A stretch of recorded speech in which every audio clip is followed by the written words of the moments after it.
Assalamualaikum warahmatullahi wabarakatuh. Alhamdulillah rabbil alamin. Allahumma sholli ala Muhammad wa ala alihi washabbihi ajma'in, amma ba'd. Selamat datang di kelas virtual kita di pembelajaran PKM untuk kelas 8 Pendidikan Kemuhammadiyahan. Mari kita awali pembelajaran kita pada kesempatan kali ini dengan berdoa. Berdoa kita mulai dari sekarang. A'udzubillahi minasyaitonirrajim. Bismillahirrahmanirrahim. Raditu billahi rabba wa bil islami dina wa bi Muhammadin nabiyya wa rasula. Rabbi zidni ilma warzuqni fahma. Amin. Anak-anakku sudah hadir semuanya? Bagi yang sudah hadir, silahkan diisi kolom komentar.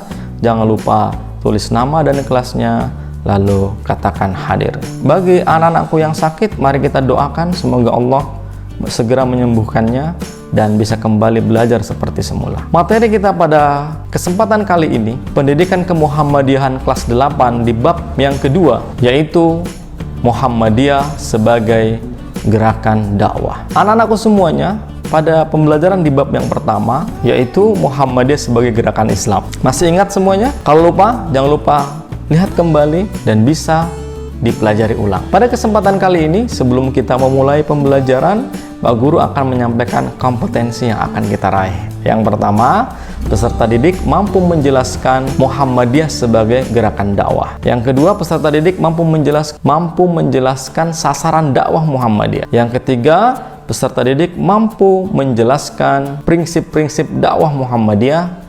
Yang keempat, peserta didik mampu menjelaskan model dakwah Muhammadiyah berbasis komunitas. Nah, sebelum kita memulai pembelajaran lebih lanjut, Pak Guru akan menampilkan beberapa gambar. Coba kita perhatikan baik-baik, gambar apakah di samping Pak Guru? Gambar kedua, gambar ketiga,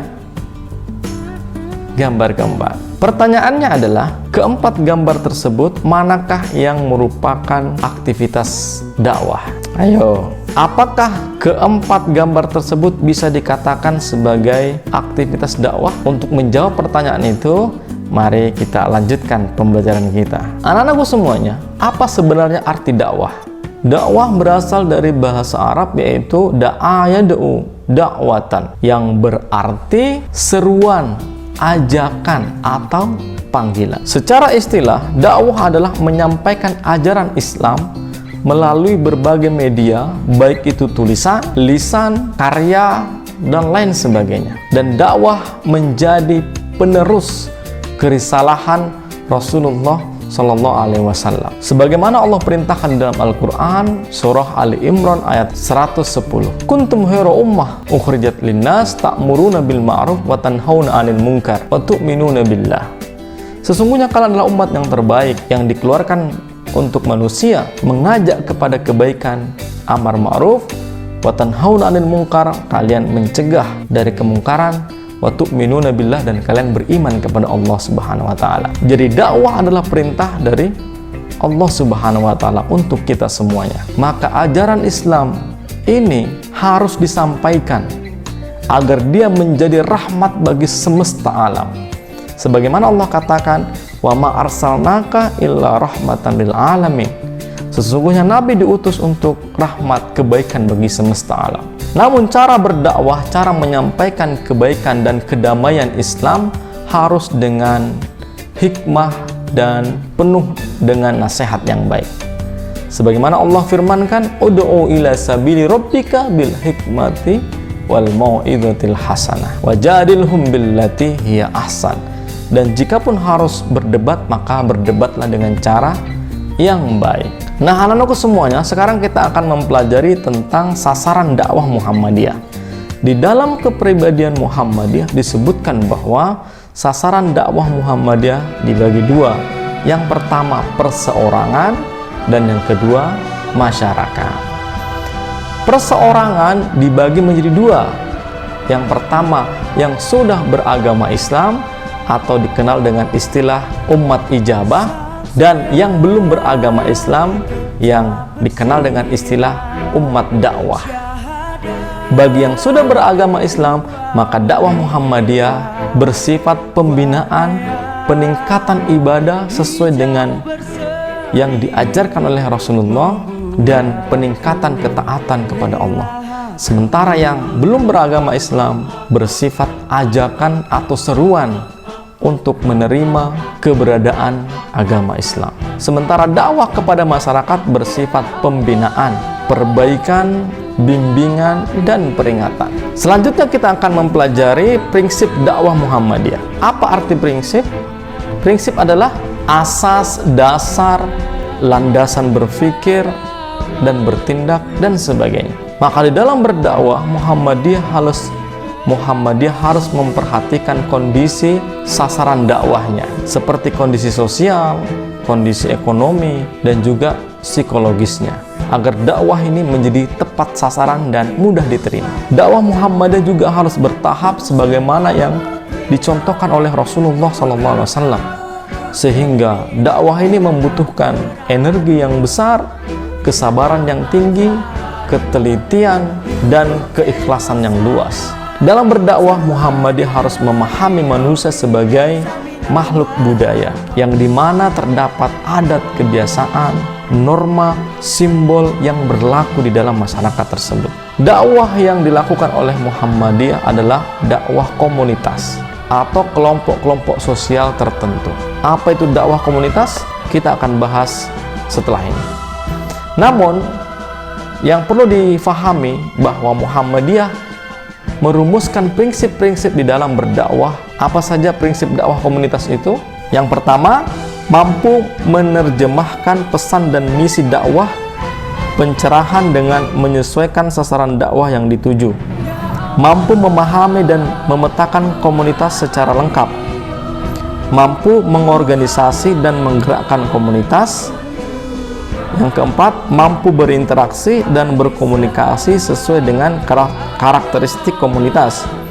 Yang kelima, mampu memetakan dan mengidentifikasi kebutuhan komunitas. Yang keenam, mampu membangkitkan solidaritas komunitas. Yang ketujuh, mampu mengembangkan proses pencerahan yang membebaskan, memberdayakan, dan memajukan kehidupan yang bermakna sesuai nilai-nilai luhur ajaran Islam yang membawa kemajuan. Nah, prinsip dakwah ini harus dimengerti dan dipahami oleh pelajar Muhammadiyah sehingga nanti bisa mempraktekkannya di dalam lingkungan sekolah, pergaulan sehari-hari, dan di dalam keluarganya masing-masing. Nah, anak-anakku semuanya, selanjutnya kita akan mempelajari model dakwah Muhammadiyah. Di abad kedua ini, Muhammadiyah berkomitmen untuk melakukan gerakan pencerah, di mana gerakan ini merupakan sambungan dari gerakan pembaharuan yang dilakukan oleh Muhammadiyah di abad pertama. Dan Muhammadiyah berkomitmen melakukan dakwah pencerahan di segala bidang kehidupan. Gerakan Muhammadiyah di awal kepemimpinan Kiai Haji Ahmad Dahlan juga menerapkan prinsip dakwah komunitas. Kiai Haji Ahmad Dahlan membina kelompok pengajian Wal Asri, Fathul Asrar, Miftahus Sa'adah, dan kelompok pengajian Nurul Iman. Beliau juga membina kelompok pengajian Sapa Tresno yang kemudian menjadi cikal bakal gerakan Aisyah. Beliau juga mewadahi mendirikan gerakan kepanduan yang diberi nama Hizbul Watan. Beliau juga mendirikan Kismul Arqa yang menjadi cikal bakal kemudian Madrasah Muallimin Muhammadiyah Yogyakarta. Beliau juga mengumpulkan anak-anak yatim, anak terlantar, fakir miskin di sebuah rumah yatim yang diberi nama Weswis. Selanjutnya, dakwah komunitas. Apa itu komunitas? Komunitas dalam bahasa Inggris disebut sebagai community yang berarti kesamaan. Jadi secara istilah, komunitas adalah kelompok-kelompok kecil di dalam masyarakat yang memiliki sifat dan karakter tertentu, yang memiliki sumber daya dan kegemaran yang sama. Ada beberapa komunitas yang menjadi sasaran dakwah Muhammadiyah. Yang pertama adalah komunitas kelas atas. Yang kedua, komunitas kelas menengah. Yang ketiga, komunitas kelas bawah.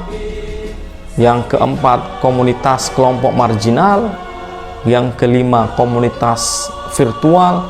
Dan yang keenam, komunitas kelompok khusus. Mari kita bahas satu-satu. Yang pertama, komunitas kelas atas. Cirinya biasanya mereka secara ekonomi sudah mapan, terhormat di masyarakat dengan latar belakang pendidikan yang tinggi, seperti konglomerat, para pejabat, hingga selebriti. Model dakwah yang digunakan Muhammadiyah untuk komunitas kelas atas adalah mendorong mereka untuk berperilaku sesuai dengan ajaran Islam, baik secara individu maupun masyarakat. Dan biasanya mereka diajak untuk terlibat mengisi seminar-seminar di Muhammadiyah, menjadi donatur di Muhammadiyah, dan menjadi pendukung gerakan Muhammadiyah. Yang kedua, sasaran dakwah Muhammadiyah adalah komunitas kelas menengah. Biasanya cirinya memiliki ekonomi yang cukup mapan untuk memenuhi kebutuhan sehari-hari, namun pekerjaan mereka beragam. Model dakwah yang dikembangkan Muhammadiyah untuk komunitas menengah adalah dengan mengajak mereka terlibat di Muhammadiyah. Karena komunitas ini selalu tertantang untuk mencapai harapan yang lebih tinggi lagi. Yang ketiga adalah komunitas kelas bawah. Ciri-cirinya berpenghasilan minim untuk memenuhi kebutuhan sehari-hari dan terancam miskin. Maka metode dakwah Muhammadiyah untuk kelas bawah ini yaitu dengan memberikan materi-materi yang sederhana, yang simple, bersifat motivasi, mendekat kepada Allah Subhanahu wa taala. Selain itu mereka juga dibantu dengan zakat, infak, sedekah. Anak-anak mereka diberi beasiswa untuk sekolah di perguruan Muhammadiyah agar mereka kemudian mengalami peningkatan kehidupan yang lebih baik. Kelompok yang keenam adalah kelompok marginal yang memiliki ciri-ciri ketertinggalan pendidikan, ekonomi, sosial, dan politik. Dan hidup mereka biasanya tergantung dari belas kasih orang-orang di sekitarnya. Maka model dakwah Muhammadiyah untuk komunitas marginal adalah dengan membantu mereka dengan zakat, infak, dan sedekah, memberikan keterampilan hidup, mendidik anak-anak mereka. Yang kelima adalah komunitas virtual. Jamaah virtual ini, komunitas virtual ini biasanya berkumpul di media sosial seperti Facebook, Instagram, Twitter, YouTube, Sinias, dan lain sebagainya. Secara ekonomi beragam, ada yang ekonomi tinggi dan ada yang ekonomi rendah. Dan model dakwah Muhammadiyah untuk komunitas virtual adalah dengan meningkatkan literasi dan memanfaatkan media sosial untuk menyebarkan ajaran Islam yang berkemajuan dengan tampilan yang menarik. Komunitas virtual diajak kemudian untuk berdakwah di media sosial dengan kemasan yang menarik. Anak-anakku semuanya, tibalah kita kepada komunitas yang terakhir, yaitu komunitas khusus. Cirinya adalah memiliki kesamaan minat, kepentingan, dan mereka memiliki identitas yang unik. Contohnya adalah komunitas pencinta alam, komunitas bikers, komunitas travelers, majelis-majelis taklim, dan komunitas mu'allaf. Model dakwah Muhammadiyah untuk komunitas khusus ini dengan mendorong mereka untuk berperilaku, bertindak, dan berkehidupan yang islami, yang mencerahkan sesuai yang diajarkan oleh Rasulullah SAW. Nah, anak-anakku semuanya, setelah mengetahui komunitas-komunitas tersebut, kira-kira anak-anakku semuanya pelajar Muhammadiyah masuk kategori komunitas apa? Nah, komunitas virtual bukan? Karena para pelajar semuanya, remaja semuanya biasanya berkumpul di media sosial. Maka di samping itu mereka juga menjadi komunitas kelas khusus yang memiliki bakat hobi yang sama. Maka anak-anakku semuanya di komunitas virtual ini, mari melakukan dakwah. Mari menjadikan media sosial sebagai tempat untuk menyebarkan Islam yang rahmatan lil alamin. Karena perlu disadari bahwa media sosial kita hari ini masih banyak hal-hal yang negatif. Pornografi, porno aksi, pembulian, prank, gosip, dan lain sebagainya. Mari kita lawan konten-konten media sosial yang negatif dengan membanjiri kebaikan, ajaran, motivasi yang sesuai dengan ajaran Islam sebagai rahmatan lil alamin. Maka marilah kita pelajar Muhammadiyah menjadi pelopor kebaikan di media sosial yang kita miliki masing-masing. Siap? Nah, anak-anakku semuanya, itulah tadi pembelajaran kita. Semoga bermanfaat. Maka untuk memperdalam pemahaman kita tentang Muhammadiyah sebagai gerakan dakwah, marilah kita mengerjakan beberapa tugas. nanti dikumpulkan di pembina dan gurunya masing-masing. Yang pertama adalah jelaskan Muhammadiyah sebagai gerakan dakwah. Yang kedua, jelaskan sasaran dakwah Muhammadiyah. Dan yang ketiga, sebutkan minimal tiga prinsip dakwah Muhammadiyah. Dan yang keempat adalah jelaskan model dakwah Muhammadiyah untuk komunitas virtual. Dan yang terakhir, buatlah dakwah virtual di media sosial yang dimiliki masing-masing. Buat meme, buat kata-kata nasihat, buat kalimat-kalimat bijak, kemudian di-share di media sosial masing-masing. Jangan lupa untuk men-tag akun dari pak gurunya masing-masing. Siap ya tugasnya? Oke. Anak-anakku semuanya, sebelum kita akhiri pembelajaran kita marilah kita semuanya menyadari bahwa dakwah ini adalah tugas kita semua. Dakwah bukan hanya tugas guru, tugas kiai, tugas ustadz, tugas ulama, tapi dakwah adalah tugas kita semua sebagai orang yang mengaku beragama Islam. Jika tidak mampu berdakwah lewat lisan, maka mari kita berdakwah lewat tulisan. Jika itu tidak mampu, mari kita berdakwah lewat contoh nyata. Memungut sampah di jalan, membantu orang menyeberangkan jalan, membuang sampah pada tempatnya, tidak mencoret-coret ruang kelas, itu semua bagian dari dakwah. Maka marilah kita menjadi komunitas orang-orang yang menyebarkan kebaikan. Siap semuanya? Oke, anak-anakku, mari kita akhiri pembelajaran kita pada kali ini dengan membaca Alhamdulillahirrabbilalamin. Ketemu di kesempatan yang lain. Nasrullah wa fadlun. Assalamualaikum warahmatullahi wabarakatuh.